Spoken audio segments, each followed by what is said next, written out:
네, 여러분 반갑습니다.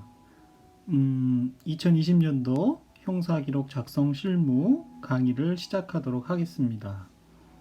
강의는 미리 나눠드린 강의안을 같이 보면서 중요 내용을 살펴보는 방향으로 그렇게 강의하도록 하겠습니다.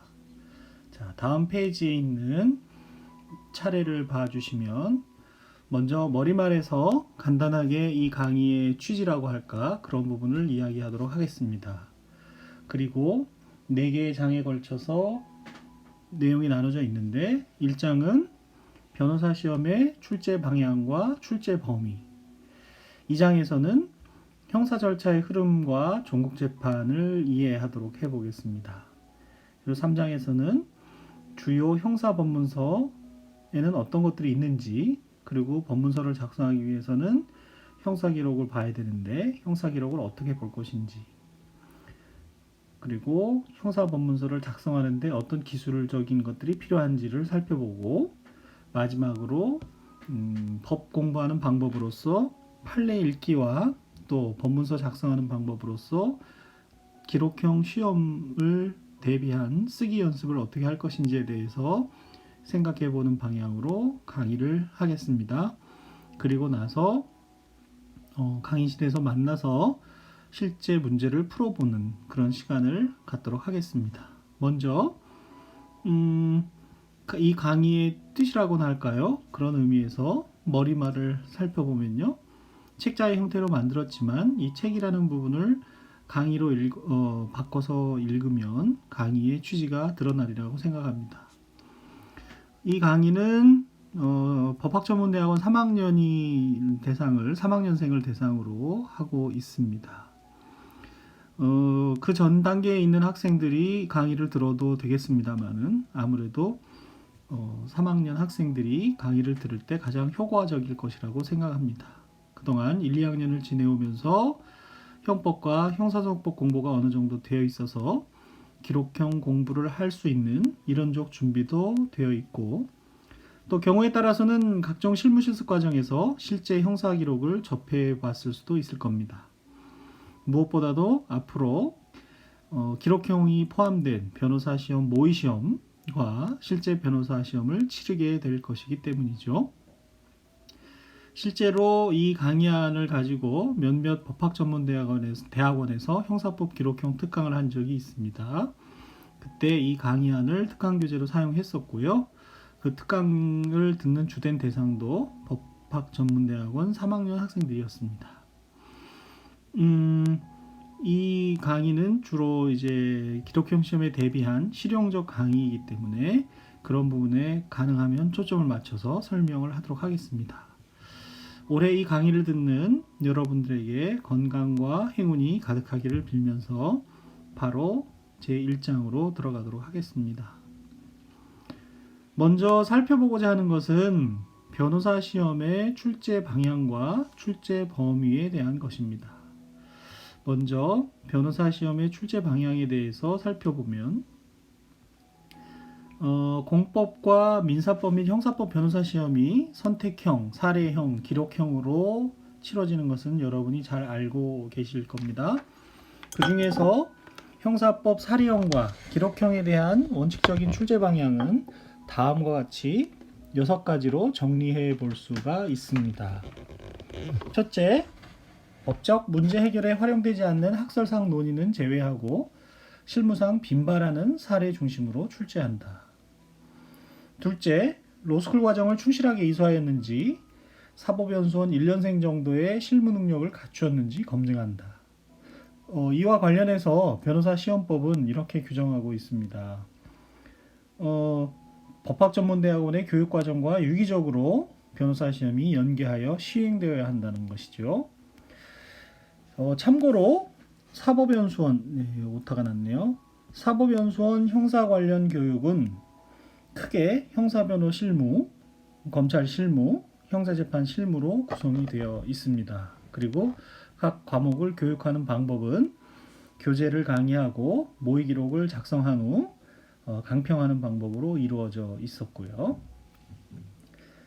셋째하고 넷째는 사례형에 관한 얘기인데, 사례형은 실체법과 절차법을 아우르는 통합형으로만 출제하도록 돼 있고, 또 중요 쟁점 위주로 출제하며 쟁점에 대한 논증 능력을 검증하도록 그렇게 하고 있는 것이죠. 단순히 답을 맞추고 틀리는 것에서 벗어나서 왜 그런 답이 도출이 되는지 그런 논증 능력을 검증하자는 것입니다.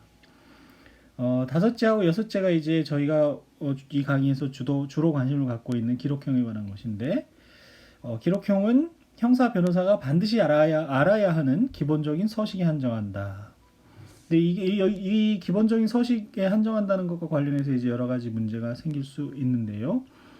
과연 어떤 문서가 형사법에서 기본적인 문서 서식으로 볼 것인지가 문제가 됩니다. 나중에 주요 형사 법문서 작성 부분에서 좀 더 자세히 얘기하도록 하겠습니다. 여섯 번째는 기록형은 복잡한 사실관계에서 법적 평가가 필요한 사실관계를 추출해서 요약하고 법률적 쟁점을 찾아내어 정리하고 주장할 수 있는 능력을 평가할 수 있도록 출제한다. 이렇게 출제 방향을 제시하고 있습니다. 이러한 점들을 우리가 살펴봄으로써 변호사 시험 형사법의 사례형과 기록형 시험에서 무엇을 테스트하고 싶어 하는지 눈치를 챌 수 있다고 생각이 됩니다. 다음으로 출제 범위와 출제 현황에 대해서 잠시 살펴보면, 형사법 시험의 출제 범위와 관련해서 법무부가 발표한 출제 대상 부속 법령은 아래 표 1에서 제시하는 바와 같습니다. 그래서 크게 형법 계열의 부속 법령과 형사소송법 계열로 나눌 수가 있는데, 형법 계열은 한번 읽어보겠습니다.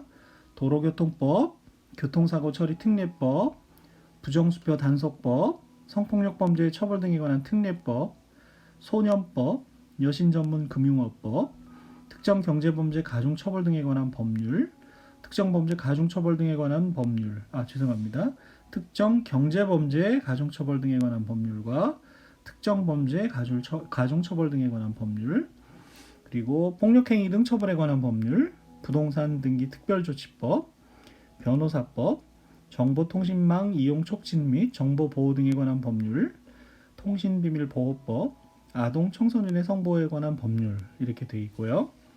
형사소송법 계열은 형사소송규칙, 법원조직법, 검찰청법, 경찰관 직무집행법, 직결심판에 관한 절차법, 국민의 형사재판 참여에 관한 법률, 소송 촉진 등에 관한 특례법, 이렇게 되어 있습니다.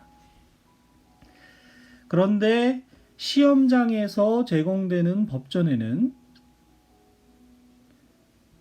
위에 열거된 법 외에 물론 기본법인 형법과 형사소송법이 수록이 되어 있고요. 형법과 형사소송법이 수록이 되어 있고, 한편 위 표에는 없지만 추가로 수록되어 있는 법령들이 있습니다. 그것이 뭐냐면 치료 감호 등에 관한 법률, 그리고 형사보상 및 명예회복에 관한 법률, 검사의 사법경찰관리에 대한 수사 지휘 및 사법경찰관리의 수사준칙에 관한 규정.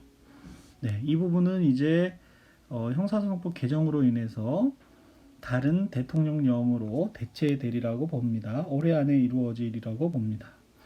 그리고 그래서 이 검사의 사법경찰관리에 대한 수사 지휘 및 사법경찰관리의 수사준칙에 관한 규정은 개정법의 내용을 잘 익혀두는 것이 필요하게 되었습니다. 그래서 형사소송법 부분 중에서 이 검사의 수사권, 경찰의 수사권, 검찰의 경찰에 대한 수사 지휘권이 어떻게 변동되었는지 그런 점들을 잘 익혀두어야 하겠습니다. 나아가 계속해서 국민의 형사재판 참여에 관한 규칙, 공소장 및 불기소장에 기재할 죄명에 관한 예규가 법전에 추가로 수록이 되어 있는 것을 알 수 있습니다. 한편 위 표에 있는 법률 중에서 부동산 등기 특별조치법과 소송 촉진 등에 관한 특례법은 형사법 편에 있는 게 아니라 민사법 편에 수록되어 있는 것에 유의를 해야 되고요. 물론 아직 부동산 등기 특별조치법과 소송 촉진 등에 관한 특례법이 직접적으로 쟁점이 되는 문제가 아직까지 기록형엔 출제되지 않은 것 같은데요. 만약에 출제된다 한다면 민사법편에 있는 것을 유의해야 되겠습니다. 그리고 변호사법, 통신비밀보호법, 법원조직법, 검찰청법, 경찰관 직무집행법은 역시 형사법편에 있는 게 아니라 공법편에 수록이 되어 있으므로 주의를 해야겠습니다. 이제 시험을 앞둔 여러분들께서는 가능하면 시험장에서 제공되는 법전과 동일한 체제로 편제되어 있는 법전으로 공부를 하시는 것이 시험장에서 훨씬 더 익숙하게 시험을 보는데 도움이 되리라고 그렇게 생각이 됩니다. 출제 범위는 이렇게 정해져 있는데 과연 실제 출제 현황은 어떨까요? 그래서 실제 시험에서 위와 같은 출제 방향과 출제 범위가 지켜지고 있는지 기록형 시험에 한정해서 살펴보도록 하겠습니다. 그동안 형사법 기록형 시험에서 출제되었던 죄명과 논점을 표로 정리하면 다음과 같습니다. 그래서 형사법 기록형 기출문제 분석이라고 해서 형법 계열의 범죄와 특별 형법 계열의 범죄가 어떤 유형이 출제되었고 그 수사 파트와 재판 파트에서는 어떤 쟁점들이 출제되었는지 표로 정리해 본 것이 표 2가 되겠습니다. 그런데 여러분에게 제공해드린 강의 안에도 이 표 2의 제목이 밑줄이 쳐져 있을 텐데요. 밑줄 부분을 클릭하시면 좀 더 자세한 정보들이 엑셀 표로 작성이 되어 있습니다. 지금 강의를 녹화하기 위해서 비행기 모드로 바꿨기 때문에 제가 여기서 아마 이 강의안을 클릭해도 열리지가 않지만은 인터넷에 연결된 상태에서 이 표 2의 밑줄 친 부분을 클릭하시면 이 구체적으로 구체적으로 범죄 유형과 수사 재판에서 어떤 문제들이 출제되었는지 제가 제 1회 시험부터 해서 정리를 해 놓은 표를 엑셀 문서로 볼 수 있도록 공유 기능을 설정해 놓았습니다. 그래서 인터넷 기능이 되는 상태에서 형사법 기록형 기출문제 분석 밑줄 친 부분을 한번 클릭해 보시면 더 많은 정보를 얻을 수 있으리라고 생각이 됩니다. 만약에 클릭이 되지 않는 분은 제게 이메일로 연락을 주시면 열릴 수 있도록 그렇게 해 드리겠습니다. 여기서는 자세한 내용은 나타나 있지 않지만 출제되었던 범죄의 죄명들 그리고 어떤 분야에서 문제가 출제되었는지를 대략적으로 살펴보았는데요. 이 자료는 크게 도움이 되지 않을 것이고 클릭을 해서 살펴보면 그 부분이 많이 도움이 될 겁니다. 여기서 지금 비행기 모드를 잠깐 해제하고 클릭을 한번 해볼까요? 어떻게 되어 있냐면 클릭을 하면 열려야 되는데요. 네. 지금 클릭이 되지 않고 이메일이 오는 걸로 봐서 그 클릭하는 것은 여러분에게 맡기도록 그렇게 하겠습니다. 다시 강의로 돌아와서요. 변호사 시험 출제의 난이도에 대해서 한번 생각을 해보겠습니다. 이 난이도와 관련해서는 복잡하고 어려운 쟁점을 출제를 해서 변호사로서 실무 능력을 검증해야 한다는 입장이 있을 수 있습니다. 그런데 저는 개인적으로 그런 입장에 반대를 하는 다소 견해를 달리합니다. 사실은 반대하는 입장인데요. 물론 법률 실무가 어렵고 복잡한 문제가 적지 않다는 점은 저도 인정을 합니다. 그리고 실제 민사와 형사 실무도 실제 기록에는 어려운 것들이 많이 있지요. 그러나 과연 로스쿨 법전원 3년의 교육과정을 마치고 졸업한 후에 바로 어렵고 복잡한 소송 실무를 담당하기에는 좀 벅차지 않은가.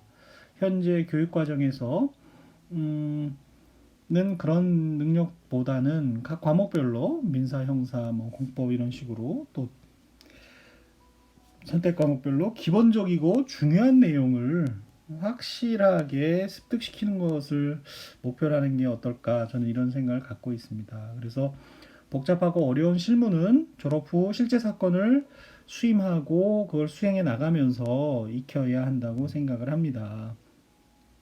단순히 서면이나 기록형 교육 등을 통해서 물론 실무 수습 과정을 거치기도 하지만 어렵고 복잡한 실무를 감당하기에는 좀 한계가 있지 않나 이런 생각을 개인적으로 갖고 있습니다. 법전원이 생기기 전에 사법시험 시절에도 사법시험에 합격하고 사법연수원을 졸업하는 사법연생 중에서 어렵고 복잡한 실무 문제를 해결할 능력을 바로 갖추고 있는 경우는 그리 많지 않았던 것 같습니다. 그래서 실무를 익혀가면서 그런 능력을 갖춘 법률가가 되어가는 것이 아닌가 이런 생각을 하고 있습니다. 따라서 변호사 시험, 형사법, 기록형 시험도 가장 기본이 되는 중요한 내용을 정확하게 알고 있는지 테스트하는 것이 바람직하다고 생각이 들고, 그런 면에서 현재 시행되고 있는 시험에 대해서는 좀 불만이 있습니다. 주어진 시간 내에 답안을 작성하기에는 요구되는 답안의 분량이 너무 많지 않은가 하는 생각이 들고, 그러므로 인해서 마치 속독 및 속기 시험이 된 듯한 느낌마저 지울 수가 없습니다. 이제 실제 시험 문제를 풀어보시면 그런 생각을 많이 갖게 되실 겁니다. 출제 내용도 내용면에 있어서도 선택형이나 사례형 시험으로는 테스트하기 곤란한, 아까 그 출제 방향에서 봤던 것처럼 복잡한 사실관계에서 문제가 되는 사실관계를 쟁점을 추려내고 그에 대해서 설득력 있는 문서를 작성하는 방향으로 시험이 주가 되어야 하지 않을까 이런 생각을 갖고 있습니다. 그런데 현실적으로 출제되는 실제 변호사 시험은 과연 어떤 모습을 갖고 있는지 우리가 이제 이론 강의가 끝난 다음에 실제 문제를 풀어가면서 한번 느껴보도록 하겠습니다. 그때까지 잠깐 기다려 주시기 바랍니다. 이렇게 해서 변호사 시험의 출제 방향과 출제 원칙이라고 할까요? 출제 방향과 출제 원칙, 그리고 출제 범위, 출제 현황에 대해서 간단하게 말씀을 드렸습니다. 이제 두 번째 단락으로 넘어와서 형사 절차의 흐름을 저희가 정확히 알아야 올바른 법문서를 작성할 수가 있겠죠. 또 종국재판이라는 것이 어떤 재판을 의미하고 어떤 경우가 거기에 해당하는지 공부가 되어야 형사법 기록형 시험을 기록형 시험에서 원하는 답안을 작성해낼 수 있습니다. 그런데 이 종국재판에 대한 공부가 많이 부족한 것이 현실이기 때문에 그 부분에 대해서 가장 기본적이고 이것만은 기록형 시험을 출제에 대비하는데 알아야 되겠다 하는 내용을 중심으로 해서 간단히 살펴보겠습니다. 먼저 형사 절차의 흐름에 따라서 변호인이 어떤 활동을 하게 되는지 살펴보겠습니다. 모두 형사소송법 시간에 공부했던 내용이지만 다시 한번 확인을 해보도록 하겠습니다.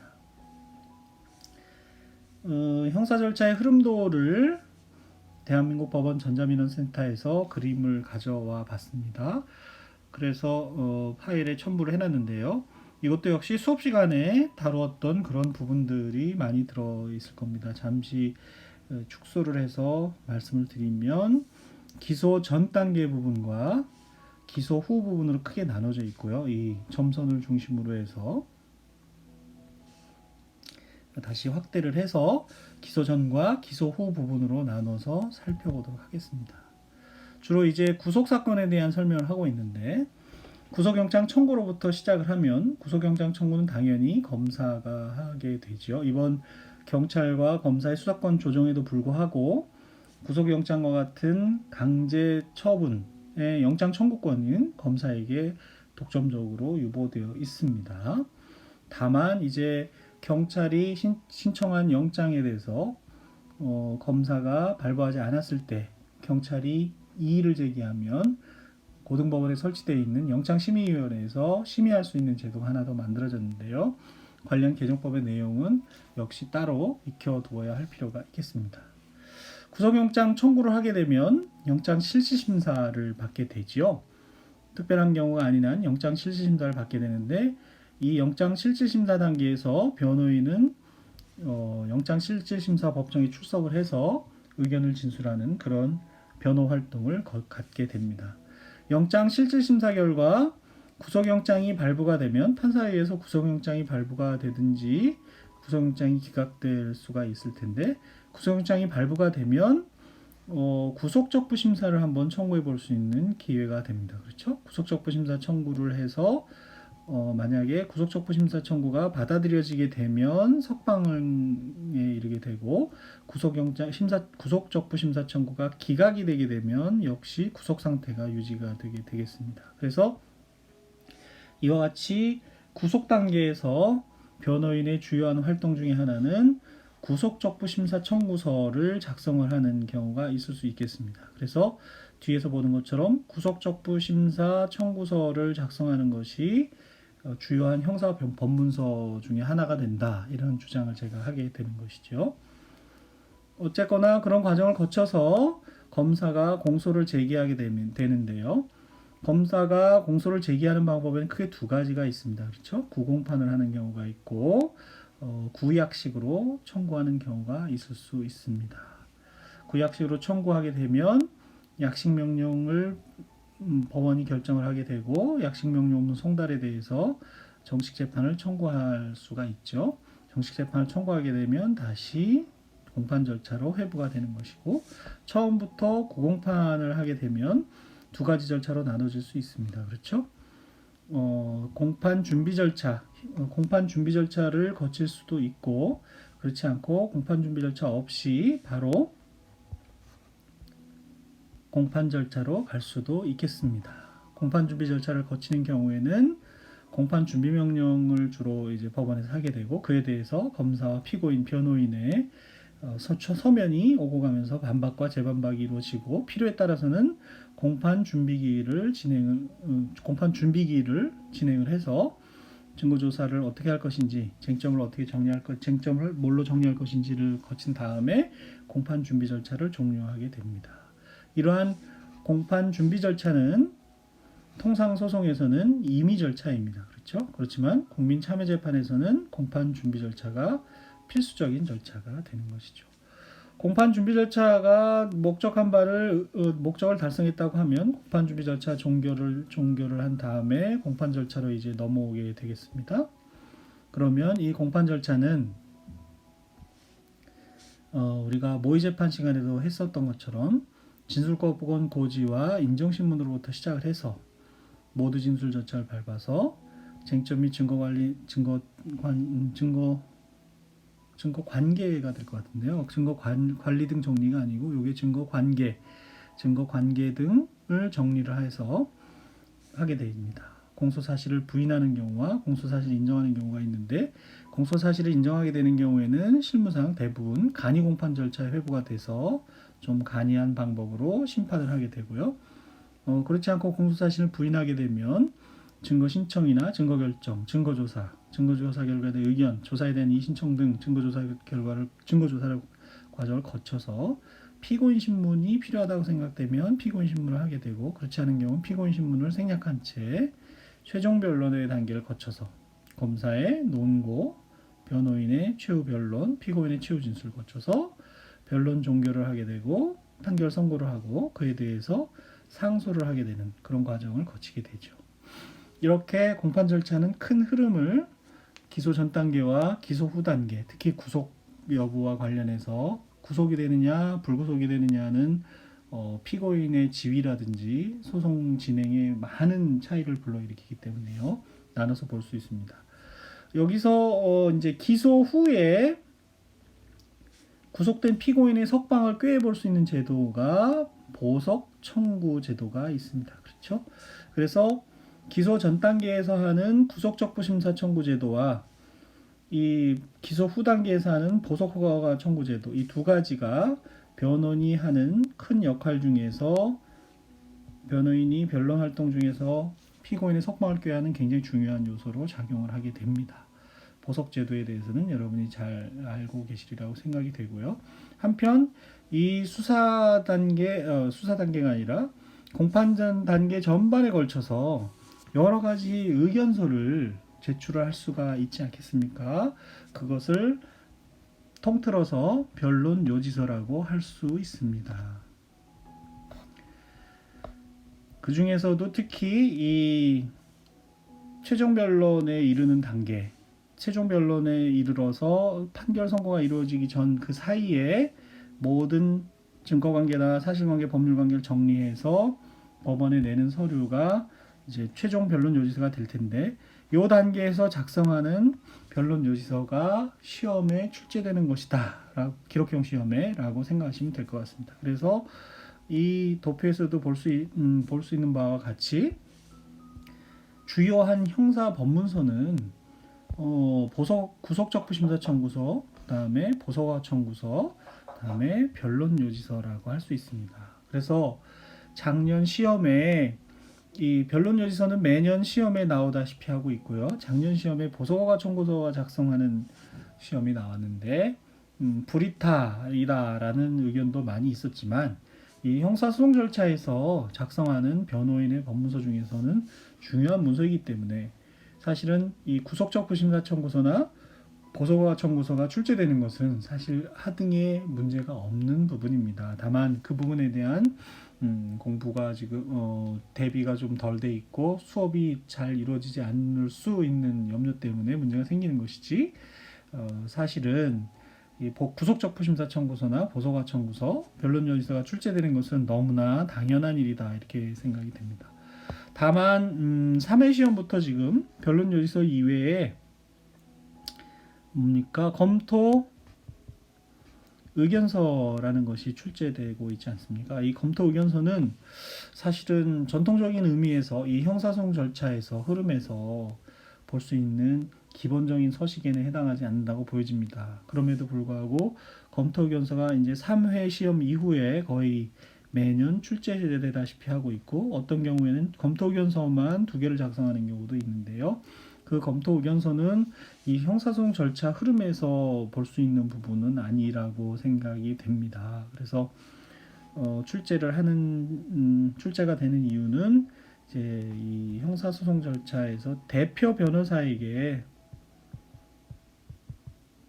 검토하는 의견서를 작성해라, 이런 식으로 출제가 되고 있는데, 과연 이런 검토 의견서의 출제가 바람직한지에 대해서는 다음 이어지는 강의를 통해서 살펴보도록 하겠습니다. 이와 같이 형사소송 절차의 흐름을 개관을 해봤는데요. 그 형사 절차의 흐름에 따라서 변호인이 할 수 있는 활동 내용들이 저기 정리가 되어 있습니다. 보통 강의는 25분에서 30분 정도를 예정하고 있기 때문에 일단 첫 번째 강의는 여기서 종료하고 두 번째 강의에서 계속해서 형사 절차 단계별